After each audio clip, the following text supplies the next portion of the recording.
Trend कहां पर है? बिल्कुल बिग बजिंग ट्रेंड लेकर आते हैं दर्शकों के लिए, जहां पर सबसे पहले पीडियालाइट की बात करेंगे। और यहां पर हम देख रहे हैं कि जो Q2 नंबर्स आए हैं, मुनाफे और आय के फ्रंट पे हमने देखा है कि एक बढ़त दर्ज होती हुई दिखाई दे रही है। और इसी के साथ साथ अगर हम देखें तो काफ़ी समय तक कंसोलिडेटेड चाल थी इस पूरे काउंटर की, लेकिन नतीजे जहां पर आते हुए दिखाई दे रहे हैं, मुनाफे और आय दोनों में इजाफा।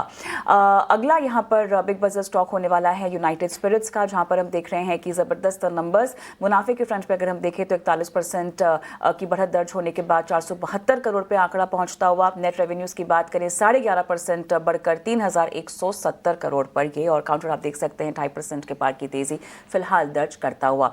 रिलायंस इंडस्ट्री जहां पर ग्राहकों के लिए बहुत ही बढ़िया करार की खबर आती हुई, गूगल के साथ AI को बढ़ावा देने के लिए यहां पे करार किया गया है। और इसी के चलते हम देख रहे हैं कि जहां तक अपनी सर्विसेज और AI लेड सर्विसेज की बात है, उसको एक कदम आगे बढ़ा रहा है रिलायंस। और जेमिनी AI का यूज़ आप कर सकेंगे जितने भी जियो यूज़र्स हैं, तो उसी करार के तहत एक बड़ी खबर आती हुई। लेकिन लोडा डेवलपर्स आप देखिए, ये भी काफ़ी बजिंग है।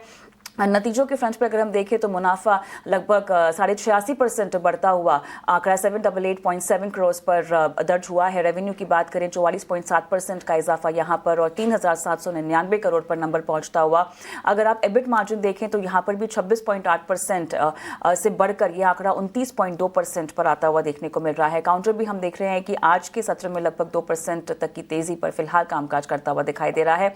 ITC इनलाइन नतीजे रहे हैं, मुनाफा 2% बढ़ा है 5,180 करोड़ पर यह आंकड़ा आता हुआ। आय 3.4% बढ़कर 18,081 करोड़ पर आती हुई हमने देखी है।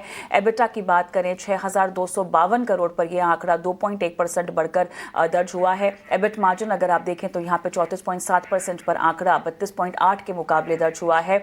स्पेसिफिक सेगमेंट्स की बात करें तो एग्री बिजनेस से आय यहाँ पर थोड़ी सी गिरती हुई दिखाई दी है। सिगरेट कारोबार अगर हम देखें तो यहाँ का रेवेन्यू बढ़ता हुआ दिखाई दिया है। तो ये तमाम काउंटर्स हैं और स्टॉक्स हैं जो काफ़ी बस कर रहे हैं आज के ट्रेड में। और इसके अलावा काफ़ी ज़रूरी होगा देखना कि आज न सिर्फ स्टॉक स्पेसिफिक क्लोजिंग कहाँ होती है बाजार की मानसी, लेकिन साथ ही ओवरऑल बाजार अपना हफ्ते का कामकाज कहाँ किन लेवल्स पर ख़त्म करता है, जानना ज़रूरी होगा। बिल्कुल कविता, और आज सुबह जब पावर ट्रेड की शुरुआत हमने की थी तभी अनुमान लगा भी रहे थे, विदेशी बाजार से मिले जुले सेंटिमेंट्स थे, FIS की बिकवाली का दूसरा आंकड़ा, ये सारी की सारी चीज़ें हैं जो कि भारतीय बाजार पर थोड़ा सा डेंट क्रिएट कर रही है। लेकिन अब भी खरीदारी के मौके हैं और हर गिरावट पर खरीदारी की राय ही बाजार पर आउटलुक के तौर पर आती हुई एक्सपर्ट्स की तरफ से मिल रही है।